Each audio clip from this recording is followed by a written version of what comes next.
ஜன்னா இல்ல, நீங்க லோயரா அதுக்கு ஜன்னா இல்ல. வானலோகத்தில் அந்த கௌரவிப்பு விழா நடத்தப்பட்டாச்சு. ولا يحيطونه بشيء من علمه الا بما شاء ولا يحيطون بشيء. என்ன அல்லாஹ் சொல்கிறான், அதாவது அவனுடைய இல்மை அவன் உங்களுக்கு லேசாக தருகிறான். அவன் நாடுற நேரம் கடத்துறான். ஓ இப்ப ஐடி டெக்னாலஜி அல்லாஹ் தர்றான், ஓ விமானத்துல பறக்கணும் அல்லாஹ் தர்றான். இந்த அறிவுக்காக ஜன்னா இல்ல, உங்க அடக்கத்துக்காக ஜன்னா. உங்களுக்கு மன்னிக்க முடியுமா அப்ப ஜன்னா, உங்களுக்கு அடக்க முடியுமா அப்ப ஜன்னா. இந்த சோதனையில் அல்லாஹ் ஸ்டேஜாக கொண்டு வருவான். ஸ்டேஜ் 1 சின்ன பிரச்சனை, ஸ்டேஜ் 2 இரண்டாவது பிரச்சனை, ஸ்டேஜ் 3 பிரச்சனைகளை மெல்ல மெல்ல மெல்ல மெல்ல அல்லாஹ் ஜல்ல ஷானஹு தஆலா கூட்டுவான்.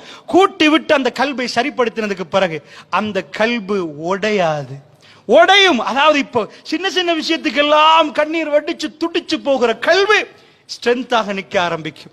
ஜன்னாவுக்கு குவாலிஃபைடான கல்புகள், அவர்களுக்குள்ள பயம் வராது. பயம் இருந்தால் எதுக்கு பயம்? அல்லாஹ்வுக்கு பயப்படுவார்களே தவிர சின்ன சின்ன மெட்டர்களுக்கு எல்லாம் அவர்கள் பயப்பட மாட்டார். அல்லாஹ்வுடைய நல்லடியார்களே, இந்த விஷயத்தை கவனமாக நீங்கள் புரிந்து கொள்ள வேண்டும் என்பதற்காக வேண்டி ஒரு சில விடயங்களை சொல்கிறேன். நன்றாக புரிந்து கொள்ளுங்கள். இந்த துனியாவிலே அல்லாஹ் ஜல்லஷான் நிறைய நாம் நினைக்கிறோம், நண்டா எங்களுக்குள்ள பணம் வந்தா, எங்களுக்குள்ள செல்வாக்கு வந்தா, எங்களுக்குள்ள அதிகாரம் வந்தா எல்லா பிரச்சனையும் முடிஞ்சிட்டு நினைக்கிறோம். இல்லை, இந்த கல்புல யா முகல்லிபுல் குலூப் சப்பித் கல்பி அலா தீனிக, கல்புகளை பிரட்டக்கூடிய ரப்பே மார்க்கத்தின் பக்கம் கல்பை நிலைப்பெறச் செய்வாயாக என்று கேட்கிறோம். கல்புல தான் மேட்டர் இருக்குது. டயானா யார்? சுப்ஹானல்லாஹ். அல்லாஹ் டயானாக்கு கொடுத்த செல்வாக்கு என்ன? பெக்கிங்ஹாம் மாளிகை. அந்த பேலஸை இந்த நாட்டில் அந்த மாதிரி ஒரு பேலஸை கண்டே இருக்க மாட்டார்கள். இன்றைக்கும் அமெரிக்கா தான் பொருளாதார வல்லுனர். ஆனால் இன்றைக்கும் சொல்லுவார்கள் கேபிட்டல் ஆஃப் எக்கானமி. இந்த பொருளாதாரத்தின் அதாவது கேபிட்டல் தலைநகரம் லண்டன் என்பார்கள். லண்டன் தான் பொருளாதாரத்தின் தலைநகரம். அவர்களுக்கு கொடுத்த எலிசபெத் மகாராணியுடைய குடும்பத்துக்கு அல்லாஹ் கொடுத்த ஆட்சி எவ்வளோ? இலங்கை, இந்தியா எல்லாத்தையும் கைப்பற்றியிருந்தார்கள். சிங்களத்தில் சொல்லுவார்கள் ஹிரு நொபாசினாதிராஜ் என்பார்கள்.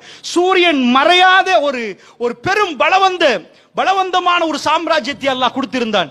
ஏன் சூரியன் மறையாது என்றால், இந்த இடத்துல சூரியன் அஸ்தமித்தால் அங்கே சூரியன் உதித்திருக்கும், அங்க சூரியன் மறைகிற நேரம் இந்த பக்கம் சூரியன் உதித்திருக்கும். அவ்வளவு பிரம்மாண்டமான ஒரு பகுதி அல்லாஹ் கொடுத்திருந்தான். அந்த வீட்டுக்கு மருமகளாக டயானா வருகிறாள். சார்ல்ஸுக்கு திருமணம் நடக்கிறது. உலகம் டயானாவை பார்த்தது, எந்த அளவு நேசித்தது. டயானாவை நேசிப்பதற்கு வேற எந்த குவாலிஃபிகேஷனும் இல்லை. டயானா அரச ஃபேமிலி. மீடியாக்கள் டயானா போகிற இடம், டயானா வருகிற இடத்தை எல்லாம் ஷூட் பண்ண ஆரம்பித்தார்கள். மீடியாக்களில் பேசினார்கள். டயானா செத்து போன பிறகு டயானா உடுத்த ஆடைகளை ஏலம் போட்டார்கள். நாம் நினைக்க முடியாத பல மில்லியன் டாலர்ஸ்களுக்கு, நான் பல தௌசண்ட்ஸ் என்று சொல்லல, பல மில்லியன் டாலர்ஸ்களுக்கு டயானாவுடைய ஆடைகள் சேல் போனது நீங்கள் பார்த்திருப்பீங்க. அந்த நேரம் அல்லாஹ்வுடைய நல்லடியார்களே, அந்த கம்பெனி, அந்த ஆடை தயாரித்தவர்கள் அதை எவ்வளவுக்கு வித்தார்களோ அதை மாறி எத்தனையோ 100 மடங்குகள் விலைக்கு போட்டி போட்டார்கள் வாங்குவதற்கு. டயானாவிலே மயங்கி இருந்தார்கள். அல்லாஹ்வுடைய நல்லடியார்களே, நான் உங்களுக்கு என்ன சொல்ல வருகிறேன் தெரியுமா? உங்க ஆசை சாதாரண 3 மாடி வீடு கட்டி ஒரு வாகனத்தை வீட்டு பக்கத்துல வச்சு நிம்மதியா சந்தோஷமா தூங்கணும், இதுதான் ஆசை. இதுக்குத்தான் நீங்க ஆசைப்படுறீங்கன்னா அப்ப இந்த பிரச்சனை முடிஞ்சிரும் என்று நினைக்கிறீங்க. ஓயாத அலைகள் ஓயாத மாதிரி பிரச்சனைகள் ஓயாத. அல்லாஹ்வுடைய நல்லடியார்களே, டயானா பெக்கிங்ஹாம் மாளிகைக்கு போனால், எல்லாத்தையும் போனால், இந்த நீங்க ஆசைப்படக்கூடிய ஒரு 4 மாடி வீடு 2 வாகனம் முன்னாடி என்பது டயானாவோட ஒப்பிட்டால் உங்களை மாதிரி லட்சம் மடங்கு முன்னேறி விட்டால் டயானாவுடைய குடும்பம். அவ்வளவு சல்லி இருந்த டயானாவுக்கு பெக்கிங்ஹாம் மாளிகை வேண்டாமா? அந்த வாழ்க்கை வேண்டாமாம்? அரச குடும்பம் வேணாமாம்? டயானா செத்து போனது உங்களுக்கு ஞாபகம் இருக்கும். டொடி அல்ஃபியாட் என்ற ஒரு முஸ்லிம் என்று சொல்கிறார்கள். அவரோடு ரெஸ்டாரண்டில் இருந்து பயணம் மேற்கொள்கிற நேரம் தான் அந்த ஆக்சிடென்ட் நடந்து செத்து போறான். உலகமே பார்க்கிறது. அதுல இருந்து டயானா ஒரு பாடத்தை சொல்லி கொடுக்கிறார். என்ன? உங்கள்கிட்ட இல்லாத எல்லாம் என்னிடம் இருந்தது. எனக்கு ராத்திரி தூக்கம் போகல, என்னால சந்தோஷமா வாழ முடியல. எனக்கு இவ்வளவு பிள்ளைகள் இருக்கு, என் மாப்பிள்ளை இருந்தாலும் எனக்கு பெக்கிங்ஹாம் மாளிகை வேணாம், எனக்கு டாடி அல்ஃபியாட் வேணும் என்று டயானா பகிரங்கமா சொல்லாமல் சொன்னதைத்தான் நாம் பார்க்கிறோம். ரகசியமான தன் வாழ்க்கையை வேறொரு பக்கத்துக்கு திருப்பினால் என்ன? நீங்க அந்த மாதிரி சந்தோஷப்பட்டு நீங்க நீங்க நினைக்கிறது உங்களுக்கு கிடைச்சால், அல்லாஹ்வுடைய நல்லடியார்களை, நீங்க நினைக்கிறதை இப்ப உங்களுக்கு அல்லாஹ் தரல. ஆனா இந்த நாட்டில் நீங்க நினைக்கிற மாதிரி 4 வாகனத்தோட பெரிய கரேஜ் செட்டப்ல 4 வீடு, அந்த வீட்டுக்குள்ள ஏர் கண்டிஷன் பண்ணி இருக்கிறவங்க நீங்க பாத்தீங்கன்னா நீங்க ராத்திரி தூங்குவீங்க. அவங்க சாக்குல இருந்து அந்த ஸ்லீப்பிங் டேப்லெட்டை போடாம உங்களுக்கு தூக்கம் வராது. அல்லாஹ்வுடைய நல்லடியார்கள், அந்த இடத்தை நீங்கள் அடையவில்லை. அடைந்தவர்கள் இப்பொழுது சந்தோஷமாக இருக்கிறார்களா நீங்க பாத்தீங்கன்னா? இந்த நாட்டில் ஒருத்தரை நான் உங்களுக்கு காட்டலாம். கோட்டாபய ராஜபக்ச யார்? இந்த நாட்டிலே அதாவது டிஃபென்ஸ் செக்ரட்டரியா இருக்கிற நேரம் அவ்வளவு பலமான ஒரு ஆள். அவர் பேரை கேட்டாலே பயப்படுவாங்க. அந்த அளவுக்கு கோட்டாபய ராஜபக்ச இந்த நாட்டுக்கு வந்த பிறகு அவரை ஜனாதிபதியாக தேர்ந்தெடுத்தாங்க. என்ன ஹிட்லர் மாதிரி நிப்பாருன்னு நினைத்தாங்க. அவருக்கு அல்லாஹ் கொடுத்த ஆட்சி எப்படி? அல்லாஹ் அவருக்கு கொடுத்த ஆட்சி 3/2, பாராளுமன்றத்தில் 3/2. சிறுபான்மை கட்சி தேவையில்லை ஆட்சி அமைப்பதற்கு. கடும் பலமான ஒரு நிலைமை அல்லாஹ் கொடுத்தான். அது போக ஜேஆருடைய அரசியல் சாசனத்தில் சாதாரணமா ஒரு ஆணை பெண்ணா மாத்த முடியாது, பெண்ணை ஆணா மாத்த முடியாது, மத்த எதையும் செய்யலாம் என்று அந்த இருமாப்போட ஜேஆர் கதைத்தார். ஜேஆருடைய சட்டை அப்பளும் சில இடங்கள் தடையாக அமையுது என்று சொல்லி அதை திருத்தினார். 20ஆம் திருத்தம் என்று 20th அமெண்ட்மெண்ட் என்று மாத்தினார். அது எந்த அளவுக்கு பவர் என்றால், ஜனாதிபதி அந்த மந்திரி வர்றதுக்கு முன்னாடி, மினிஸ்டர் வர முன்னாடி அவருடைய ரெசிக்னேஷன் அவர் டேபிளுக்கு அனுப்பிடுவார். வந்த பிறகுதான் தெரியுமோ என்ன விலக்கிட்டாரோ. வேண்டிய விதத்தில் ராத்திரி ஒரு கெசட் அடித்து மாலையில கெசட்டை மாத்தலாம். என்ன செய்ய வேண்டுமோ இன்றைக்கு இப்ப நீங்க சீனி அடிக்க கொண்டு வர்றீங்களா, இதுக்கு பிறகு உங்களை யாருக்கு சீனி இம்போர்ட் பண்ண இயலாது. முடிஞ்ச தடை காலையில பரவாயில்லை. அந்த அளவுக்கான ஒரு பலம். அல்லாஹ் இன்னொரு பலத்தை சேர்த்து கொடுத்தார். இந்த நாட்டில சுதந்திரம் கிடைத்தது என்று சொல்கிறார்களே, அதற்கு பிறகு எந்த ஜனாதிபதி நான் படித்த அளவுக்கு இவ்வளவு பவர் இல்லை. நானா பிரதமர், அடுத்த சகோதரர் ஃபைனான்ஸ் மினிஸ்டர், ஜனாதிபதி ஒரு ரூமுக்குள்ள உட்கார்ந்து டீயை குடிச்சு நாட்டில் என்ன நடக்கணும் என்று தீர்மானிக்கிற பலம், கேபினட்டை தாண்டி ஒரு பலத்தை அல்லாஹ் கையில கொடுத்திருந்தார். எல்லாம் பவர் என்றால் உச்ச கட்டும். இந்த நாட்டில் இந்த நாட்டு அரசியல் சாசனப்படி ஆக பெரும் பவரை அல்லாஹ் கொடுத்திருந்தான். அவங்க குடும்பத்துக்கு அத்தனையும் கொடுத்திருந்தான். எல்லாத்தையும் கொடுத்தான். 2.5 வருடம் போனது. அல்லாஹ்வுடைய நல்லடியார் 2 வருடம் கடக்கிற நேரம் இந்த மக்கள், எங்க நாட்டு மக்கள் இதுவரைக்கும் ஒரு ஜனாதிபதி, இவ்வளவு அதிகாரம் படைத்த ஒரு ஜனாதிபதியை ரோட்டில் இறங்கி வெளியே போன்னு சொன்னதே இல்லை. அப்படிப்பட்ட ஒரு கலாச்சாரம் எங்க நாட்டு மக்கள் இல்லவே இல்லை. ராணுவ ஆட்சி எங்க நாட்டு மக்கள் இல்லை. அதாவது பாகிஸ்தானுக்கு அது சாதாரண விஷயமா போகலாம் ராணுவ ஆட்சி. எங்க நாட்டு மக்களுடைய கலாச்சாரம் வேறு.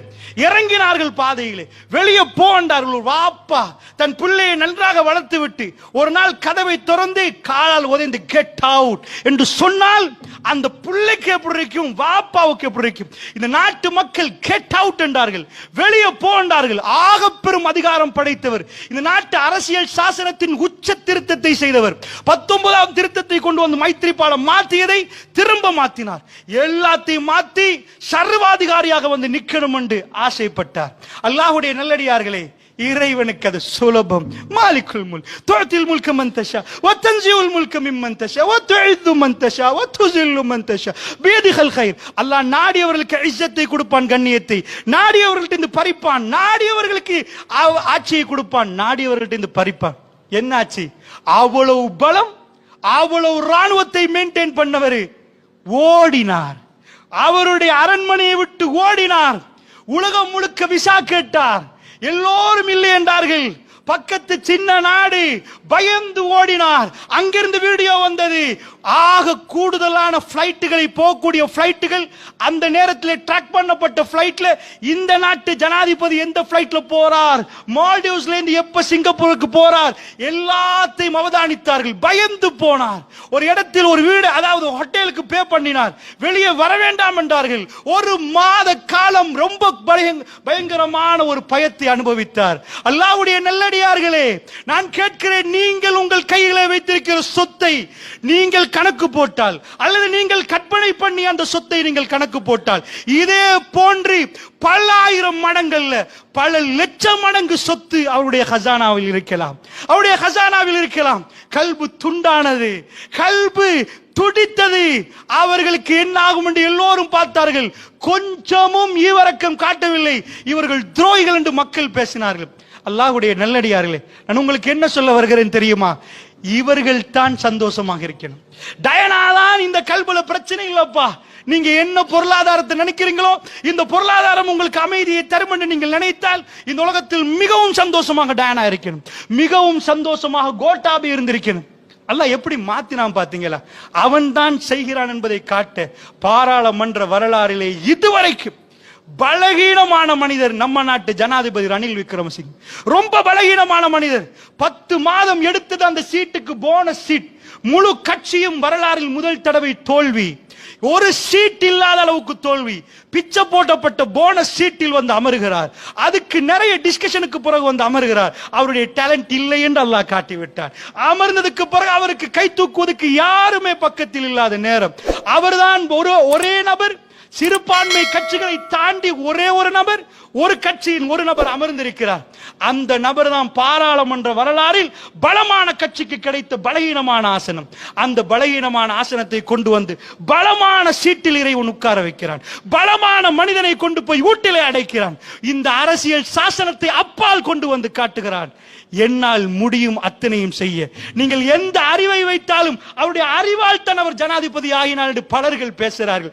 அப்படி அறிவு இருந்தால் இந்த நாட்டு மக்களை ஏமாற்றுவதில் மிகவும் நல்ல ஏமாத்தி ஆகப்பெரிய வாக்கை எடுக்கலாம். அரசியல் என்பது ஒரு நாடகம். அல்லாஹ்வுடைய நல்லடியார்களே, நன்றாக அரசியல் செய்பவர்களை தவிர என்று நான் சொல்லிக் கொள்கிறேன். அல்லாஹ் அப்படி நான் பார்க்கவும் இல்லை. அல்லாஹ் அறிந்தவர். அல்லாஹ்வுடைய நல்லடியார்களே, இந்த விஷயத்தை கவனமாக புரிந்து கொள்ளுங்கள். கல்புகள் அவர்கள் ஒரு ஸ்டேஜுக்கு மேல் ஸ்டேஜ் போற நேரம் அவர்கள் நினைக்கிறார்கள் ராகத்த வாழ்வோம், பிரச்சனைகள் முடிந்து விட்டது, அலைகள் ஓயும் என்று நினைக்கிறார்கள். இல்லை, ஒரு பிரச்சனை முடிய இன்னொரு பிரச்சனை வருகிறது.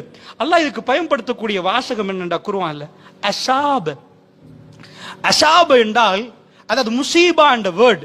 ஒரு ஈட்டி எடுத்து குறிவைத்து ஒரு இடத்துக்கு அடித்தால் சரியா போய் குறிவைத்த இடத்துக்கு அது பட்டால் அந்த படுற இடம் இதுதான் முசீபத்துகள். அஸாப் சரியா குறிவைத்து அடிப்பது. அல்லாஹ் சொல்லல உங்களுக்கு வர்ற பிரச்சனை தற்செயலா வந்துச்சு. சாதாரணமான காடு, ஒரு காட்டுல இருட்டுல ஒரு மிருகம் போகுது, யாருக்குமே தெரியல, அது அமைதியா பயணம் மேற்கொள்ளுது. நீங்க காட்டுக்கு போனீங்கன்னா ஸ்கூல் மாதிரி சத்தமா இருக்காது, ரொம்ப அமைதியா இருக்கு. காட்டுக்குள்ள ஒரு சின்ன சத்தம் மிருகங்களுக்குள்ள அசைவை ஏற்படுத்திடும். ஒவ்வொரு மிருகமும் காதை கொடுத்துட்டே இருக்கும். காடு என்பது வெரி வெரி சைலண்ட் ஏரியா. அவ்வளவு ஏண்டா அங்க எப்ப வேட்டையாடப்படும், எப்ப எது சாகும் என்பது தெரியாது. ஒரு விலங்கை இன்னொரு விலங்கை கொல்வதற்கு பார்க்கிற இடம், அந்த பயங்கர இடத்தில் இப்படியே போகிற நேரம், ஒரு மான் இப்படியே போகிற நேரம், திடீரென்று வந்து குறிவைக்கப்பட்ட ஒரு ஈட்டி அல்லது ஏதாவது ஒன்று வந்து பட்டால் ஒரு மான் துடித்து திரும்பி பார்க்கும். எப்படி இது வந்துச்சு மனிதனுக்கு அல்லாஹ் சொல்லுகிறான். இப்படியே சந்தோஷமா சிரிச்சு மகிழ்ந்திருக்கிற நேரம், திடீரென்று பயணம் மேற்கொள்கிற நேரம் ஒரு ஈட்டி வர்ற மாதிரி ஒரு பிரச்சனை உங்களை வந்து நோக்கி அடிக்கும். எங்கால இது வந்துச்சு நீங்க துடிப்பீங்க. காலையில நீங்க சிரிச்சு சந்தோஷமா உங்க பிள்ளைக்கு முத்த கொடுத்துட்டு மோந்துட்டு போயிருப்பீங்க. மாலையில ஐசியூல பிள்ளைய நீங்க பார்க்கலாம். அல்லாஹ்வுடைய நல்லடியார், உங்க பக்கத்து ஊர்ல ஒரு சின்ன குழந்தை, எனக்கு இன்றைக்கு பிரச்சனை, அதாவது மௌத்தான செய்தி பல ஆண்டுகளுக்கு முன்னாடி வந்துச்சு. நான் நினைக்கிறேன் அட்டாளச்சேன். காரை திறந்து உள்ள போய் காருக்குள்ள நாடே பேசியது, மீடியாக்கள் பேசியது. குழந்தைய ஊரெல்லாம் தேடினார்கள். குழந்தைக்கு என்ன ஆச்சுன்னு தெரியல. கடைசியில் பல மணித்தியாலங்களுக்கு பிறகு காரை திறந்து பார்த்தால் புள்ள மௌத்து. அல்லாஹ்வுடைய நல்லடியார்கள், அல்லாஹ் அந்த அஜலை அப்படி வைத்திருக்கிறார். எது எப்ப எப்படி நடக்கும் என்று தெரியாது. அல்லாஹ் சொல்லுகிற வாசகம், நீங்க அப்படி பயணம் மேற்கொண்டுட்டே இருப்பீங்க. பிரச்சனை இல்ல, அமைதியான நேரம், மெல்ல மெல்ல கவனமா கால வைப்பீங்க. ஒரு பிரச்சனை உங்களை வந்து தாக்கிறோம், நீங்க துடிப்பீங்க. எங்க இருந்து வந்துச்சு, என்னாச்சு, எனக்கு என்னாச்சு. திரும்ப நீங்கள் அதை சமாளித்து போனால் திரும்ப ஒரு பிரச்சனை வரும். துனியா பிரச்சனைக்குரிய இடம், துனியா கல்புகள் உடையக்கூடிய இடம். அப்படி என்றால் இந்த பிரச்சனை இல்லாமல் ஆகுமான்னு கேட்டீங்கன்னா இல்லை. இதான் அடுத்த ஆன்சர். ஐரோப்பா என்ன நடக்குதுன்னா, இல்லப்பா 10 கோடி 100 கோடியானா எல்லாம் பிரச்சனை முடிச்சு, 1000 கோடியான பிரச்சனை முடிந்து. அதையும் சொல்கிறேன், நீங்க கையில வச்சிருக்கக்கூடிய ஸ்மார்ட் போன், ஆப்பிள் போன், போனை தாண்டிய ஒரு போன், சாதாரணமான ஸ்மார்ட் போன், ஆப்பிள் போனை வச்சா பெரிய ஆள் போல, பெரிய பிசினஸ்மேன், ஆப்பிள் போன் காட்டி கொடுக்கும். ஆப்பிள் கம்பெனியுடைய நிறுவனர் 2011ஆம் ஆண்டு இறந்து போனார். அவர் இறக்கும் நேரம் அவருடைய கம்பெனியுடைய சொத்து மதிப்பீடு கன்வெர்ட் பண்ணுகிறோம் ஸ்ரீலங்கன் ரூபீஸுக்கு 38,000 பில்லியன் ரூபீஸ், 38,000 பில்லியன் ரூபாய்கள் அவருடைய சொத்து. ஜஸ்ட் 56 வயதில் அவர் இறந்து போறார். எனக்கு நன்றாக ஞாபகம், அன்றைக்கு நான் ஒரு ஜனாசாவுக்கு போறேன், 90+ நினைக்கிறேன். அதாவது ஒரு சாதாரண ஒரு ஆள், அதாவது 4 வீடுகளுக்கு ஒரு பப்ளிக் டாய்லெட் வச்சிருப்பாங்க. கொழும்புகள் இருக்கு 4 வீட்டுக்கு ஒரு டாய்லெட் வச்சிருப்பாங்க. வீட்டுக்குள்ள டாய்லெட் இப்ப இருக்கிற மாதிரி அப்ப இருக்கல.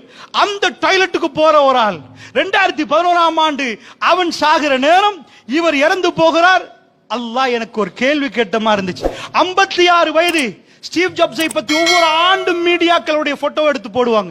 ஒரு ஆண்டுக்கு பிறகு மெல்ல மெலிந்து கருப்பு ஹைநெக் டி-ஷர்ட் போடுவார். ஒரே டி-ஷர்ட் போட்டு தான் அந்த மாதிரி ஒரு இதுல தான் ஆப்பிள் போனை காட்டுவார். ஒவ்வொரு ஆண்டும் டிஃபரெண்ட் வெர்ஷனை காட்டுவார். மீடியா அதை விட பேசியது அவருடைய போட்டோவை எடுத்து. அவருக்கு பெரிய ஒரு நோய் தொடர்ந்து ஒவ்வொரு ஆண்டுகளாக காட்டிக்கொண்டே போனார்கள். வர வர வர நோயால் பாதிக்கப்படுகிறார். கேன்சர் வேர்ல்ட்ல உள்ள ஆகப்பெரிய ஸ்பெஷலிஸ்ட் டாக்டர் அவருக்கு விலைக்கு வாங்கலாம். ஆகப்பெரிய சாதாரண மகாரகமையில் உள்ள கேன்சர் ஹாஸ்பிட்டல் மாதிரி இல்ல, வேர்ல்ட்ல உள்ள ஃபர்ஸ்ட் கிளாஸ் கேன்சருக்குரிய ட்ரீட்மெண்ட் அவருக்கு செய்யலாம். சாதாரணமா அவர்கள் நீங்க என்ன தண்ணி குடிப்பீங்க, நீங்க கொஞ்சம் இந்த மினரல் வாட்டர் குடிச்சா கூட அவர் அது இல்ல, வேர்ல்ட்ல ஃபர்ஸ்ட் கிளாஸ் ஃப்ரெஷ் வாட்டர். அந்த தண்ணியில ஒரு வைரஸ் பாக்டீரியா கலக்காத அப்படிப்பட்டது. சாதாரண ஒரு 5 ஸ்டாருக்கு இறங்கினா கொஞ்சம் வாகனம் முன்னாடி போனா கூட எடுத்து கொடைய வந்து பிடிப்பாங்க. வெயில்ல காயக்கூடாது, மழையில நனையக்கூடாது. அதுக்குள்ள உள்ள ஆக ஃப்ரெஷ்ஷான ஐட்டத்தை இப்ப பறிச்சு இப்ப போட்டு சாப்பாடு கொடுப்பாங்க. அப்படி சாப்பிட்டவருக்கு எப்படி கேன்சர்? ரோட்டில 70 வருஷமா வாழக்கூடியவருக்கு ஒரு கோவிடால கூட பாதிப்பு இல்லாத அளவுக்கு இப்படி அல்லாஹ் அப்படி மாத்தி கொடுப்பான். 56இல் இவ்வளவு சொத்து. இந்த சொத்தோட கணக்கு உங்களுக்கு சொன்னா புரியும். இன்றைக்கு நம்ம நாடு அங்கலாய்க்குது. 2500-3000 பில்லியன் தாண்டி போக முடியல. எங்க நாட்டுடைய பட்ஜெட் 2500 முதல் 4000 பில்லியன் இப்ப வரைக்கும். உட்கார்ந்து 2 கோடி 10 லட்சம் மக்களுக்கு இவங்க போடுற பட்ஜெட் எவ்வளவு? 2500 பில்லியன் to 4000 பில்லியன். சாதாரணமாக 2011இல் ஸ்டீவ் ஜாப்ஸ் சாகிற நேரம் அவருடைய சொத்து மட்டும் அந்த கம்பெனி சொத்துடைய மதிப்பீடு 38,000 பில்லியன். நம்ம நாட்டில் 10-11 ஆண்டுகளுக்கு 2 கோடி 10 லட்சம் பேருக்கு பட்ஜெட் போடுற சொத்து. 56 வயது, அவரால் வாழ முடியல. அல்லாஹ்வுடைய நல்லடியார்களே, பல ஆண்டுகள் இந்த நோய் அவருடைய கல்பை உடைத்திருக்கும். நீங்க நான் நினைத்தும் பார்க்க முடியாத சொத்துக்கு சொந்தக்கார். அவர் நிம்மதியாக தூங்கிருப்பார் நினைக்கிறீங்களா? சந்தோஷமாக தூங்கிருப்பார் நினைக்கிறீங்களா? அந்த வேதனைகள் என்ன இந்த துனியாவில் நடக்குது? இந்த துனியாவிலே இந்த பொருளாதாரம் தான் இதற்கு முடிவு என்றால், இந்த பிரச்சனைகள் எல்லாம் பொருளாதாரத்தால் முடிந்து விடும் என்றால், அல்லாஹ்வுடைய நல்லடியார்களே, ஸ்டீவ் ஜாப்ஸுக்கு அது முடிந்திருக்க வேண்டும். அப்படி என்றால் ஒரு விஷயத்தை நான் உங்களுக்கு புரிவதற்காக வேண்டி சொல்கிறேன். இதற்குரிய தீர்வு இந்த கல்வி ஸ்ட்ரென்த் ஆகணும்.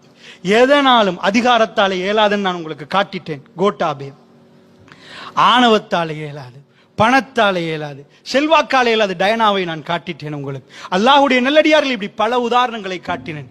இப்பொழுது நான் சொல்லுகிறேன், கேளுங்கள். உலகத்தில் இதையும் விட பிரச்சனை வந்தவர்கள் இருக்கிறார்கள், நபிமார்கள். இதுவெல்லாம் என்ன பிரச்சனை? இவர்கள் சோர்ந்து போனார்கள், இவர்கள் நொந்து போனார்கள், கண்ணீரோடு கண்ணுடைய வாழ்க்கையை கடைசியை முடித்தார்கள். என்னமோ ஒரு டேஸ்ட் என்று நினைத்தேன், வந்து பார்த்தால் காணல் நீர்.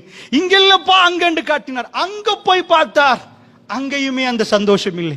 அங்க போய் பார்த்தார், அங்கேயுமே அந்த சந்தோஷம் இல்லை. ஏமாந்தார்கள். ஆனால் இந்த உலகத்தில் ஆக பயங்கரமாக சோதிக்கப்பட்டவர்கள் நபிமார்கள்.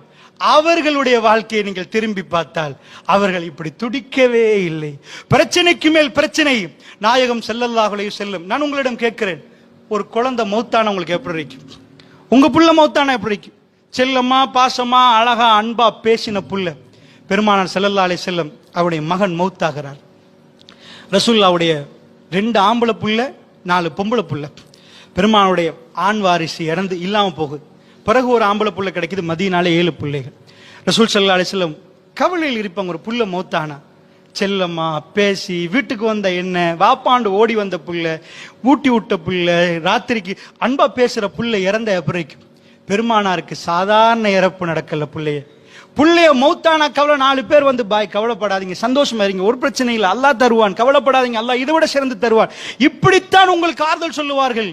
பெருமானார் ஸல்லல்லாஹு அலைஹி வஸல்லம் இறப்பு செய்தியை கேள். குழந்தை புள்ள மௌத்தான உடனே, குழந்தைகள புள்ள மௌத்தான உடனே ஆம்பளை புள்ள, ரசூலுல்லாஹ்வுடைய பெரியப்பா, அவ்வளவு இரத்த உறவு. அவர் பாதையில அபூ லஹப் எந்த அளவுக்கு ரசூலுல்லாஹ் மேல பிரியம் வச்சாருன்னா, பிறந்த உடனே வாப்பா இல்ல, அப்துல்லா மௌத்தானனால அவருடைய தம்பி மகனுக்காக வேண்டி ஒரு அடிமையை விடுதலை பண்ணி கொண்டாடினார். என் தம்பி மகன் கிடைச்சிட்டான்னு கொண்டாடினார். அப்படி கொண்டாடினவர் எதிரியாக மாறி பெருமானாருடைய புள்ள மௌத்தோட முகம்மதுக்கு வாரிசு இல்ல, முகம்மதுக்கு வாரிசு இல்லைன்னு துடிச்சு கூச்சலிட்ட எப்படி இருக்கும்? ஜனாசா கையில ஊரெல்லாம் உங்களுக்கு எதிராக பேசுற நேரம் நொந்து போக மாட்டீங்க, துடிச்சு போக மாட்டீங்க? இது வேதனைக்கு மேல் வேதனை. உங்களுக்கு அப்படி நடக்கிற 4 பேர் துப்பி சாகணும், இப்படியே நடக்கணும்டா சாதாரண ஒருத்தவங்களுக்கு முறைச்சு பார்த்தாலே கல்பு தாங்குது இல்ல. உங்க புள்ளைய நீங்க ரோட்ல நடக்கிற நேரம் உங்க புள்ளைக்கு யாராவது அவமானப்படுத்தினாலே உங்களால தாங்க முடியல. என் புள்ளை கேள்வி பண்றீங்களா, என் புள்ளை அப்படி பண்றீங்களா அப்படின்னு உணர்வு வருகிறது என்றால் ஊரே சேர்ந்து ஜனாசா நேரம் பெருமானாரை இந்த மாதிரி பேசுற கல்பு வெந்து போகாது, கல்பு நொந்து போகாது, கல்பு உடைந்து போகாது. அல்லாஹ் என்ன சொன்ன? நபியே, ஓ இப்படி பேசுறாங்களோ நிப்பாட்டிரும், இதுக்கு பிறகு இவங்க வாயெல்லாம் அடைச்சு போற மாதிரி ஊமையாக்கிரும் அப்படி சொல்லல. வலக்கத் நஅலமு அன்னக யலீகு ஸதுருக பிமா யகுலூன். நபி எங்களுக்கு தெரிகிறது, திட்டமா தெரியுது, அவங்க பேசுறதுனால உங்க கல்பு இறுகுது, உங்க கல்பு கஷ்டப்படுகிறது, வேதனைப்படுகிறது, அதனால இவங்க பேசுறதை நிப்பாட்டேல. அல்லாஹ் என்ன சொன்னான்? ஓ இவங்க பேசுறாங்களா, இதனால உங்க கல்வி இருக்குதா, இதை நிப்பாட்டுறேன்னு சொல்லல. இது இல்ல அதாவது துன்யாவுடைய சுன்னா என்ன? ஃபஸப்பி பிஹம்தி ரப்பிக், தஸ்பீஹ் பண்ணுங்கள், அல்லாஹ்வுடைய புகழை கொண்டு தஸ்பீஹ் பண்ணுங்க. வகும் மினஸ் சாஜிதீன், சுஜூதுல அதாவது சுஜூதுல விழுந்துருங்க. வஅபுது ரப்பக ஹத்தா, அதாவது வஅபுது ரப்பக ஹத்தா யஅதியக்கல் யகீன். நபி உங்களுக்கு மரணம் வரும் வரைக்கும் அல்லாஹ்வை வணங்குங்கன்னு அல்லாஹ் சொல்றான். இதான் பிரச்சனை ஓயாதாம். இந்த கல்புக்கு தஸ்பீஹை கொடுத்தால் அந்த கல்பு அடுத்த பிரச்சனையை தைரியமா மேற்கொள்ளும். ஷைத்தான் ஏமாத்துவான், இதுதான் தைரியமா நிற்கும். அந்த கல்பை ஏமாத்த முடியாது, அந்த கல்பு நொறுங்கி போகாது. பிரச்சனைகள் வருகிற நேரம் அந்த கல்பு நிற்கும் என்கிறான் அல்லாஹ் ரப்பல் ஆலமீன். அல்லாஹ்வுடைய நல்லடியார்களே, அப்படி என்றால் இந்த சித்தாந்தத்தை தான் குர்ஆன் நெடுகிலும் பேசுது. இந்த கல்புக்குரியவர்களாக வந்தால் அல்லாஹ்வுடைய நல்லடியார்களே, ஈஸ்டர் அட்டாக் நடக்கிற நேரம், இந்த ஞாயிறு தாக்குதல் நடக்கிற நேரம், இதனால என்ன பண்ணினார்கள்? முஸ்லிம்கள் வீடுகளில் போய் உங்கள்கிட்ட என்னெல்லாம் இருக்கின்ற தேடினார்கள். தேடிவிட்டு சாதாரண ஒரு வாள் இருந்தால் அதுவும் குற்றம் என்றார்கள், கத்தி இருந்தால் அதுக்கும் பிடிக்க பார்த்தார்கள். இப்படி நடக்கிற நேரம் அல்லாஹ் அக்பர், சில ஊர்களில் எனக்கு சொன்னார்கள், இந்த பக்கத்திலையும் சொன்னார்கள், ஒரு ஊருக்கு ஜும்மாவுக்கு போற நேரம் குர்ஆனை கொண்டு போய் பத்த வைத்தார். அல்லாஹ் அக்பர், குர்ஆனை கொண்டு போய் ஆத்துல போட்டார். அல்லாஹ்வுடைய நல்லடியார்களே, எங்களுக்கு ஜன்னாவுக்கு போக முடியாது பிரச்சனை வராமல். ஆனால் அல்லாஹ் எங்களுக்கு கொண்டு சொல்லி, வலா தஹ்மில் அலைனா இஸ்ரன் கமா ஹமல்தஹு அலல்லதீன மின் கப்லின் ரப்பனா வலா துஹம்மில்னா மா லா தாக்கத லனா பிஹி. யா அல்லாஹ், எங்க மேல சுமத்திராதே யா அல்லாஹ், எங்களுக்கு தாங்க முடியாது. யா அல்லாஹ், ரப்பனா வலா தஹ்மில் அலைனா இஸ்ரன் கமா ஹமல்தஹு அலல்லதீன மின் கப்லினா. இதுக்கு முன்னாடி உள்ளவர்களுக்கு என்ன சுமையெல்லாம் கொடுத்து அப்படிப்பட்ட சுமைகளை தராது. இந்த துஆவை ஓத சொல்லி அல்லாஹ் சொல்றான். பிரச்சனை வராம ஜன்னாவுக்கு போகலாம், அத முகம் கொடுக்கிற தைரியம் இல்லாம ஜன்னாவுக்கு போக முடியாது. அல்லாஹ்வுடைய நல்லடிய கலாமுல்லாஹ், அல்லாஹ்வுடைய கலாமை தூக்கி எரித்தால், அல்லாஹ்வுடைய கலாமை தூக்கி போட்டால், சுப்ஹானல்லாஹ் சுப்ஹானல்லாஹ். அல்லாஹ்வுடைய நல்லடியார்களை நாம் எவ்வளவு பலகீனப்பட்டு போய்விட்டோம். எங்களுடைய தாடி பிரச்சனை, தாடி எடுத்தால் குத்தம் செய்தால் அது வேறு, குத்தம் செய்யாத நீங்கள் தைரியமாக நிற்கணும். இது எங்களுடைய உரிமை, எங்களுடைய அதாவது இந்த நாட்டிலே அந்த ஒரு கும்பல் தப்பு பண்ணினார்கள், அந்த ஒரு கும்பல் பிழை செய்தார்கள், அவர்கள் இஸ்லாத்தை அதாவது இஸ்லாத்தில் இல்லாததை செய்தார்கள். அதுக்காக ஒட்டுமொத்த சமூகம் பாதிக்கப்படுகிற நேரம் நாம் தைரியமாக நின்றிருக்க வேண்டும். நாம் தப்பு செய்யவில்லை அல்லாஹ்வுடைய நல்லடியார்களே. எங்களுடைய கல்பு நொந்து நொறுங்கி உடைந்து போனதே அல்லாஹ்வுடைய நல்லடியார்களே. அதை ஸ்ட்ரென்த்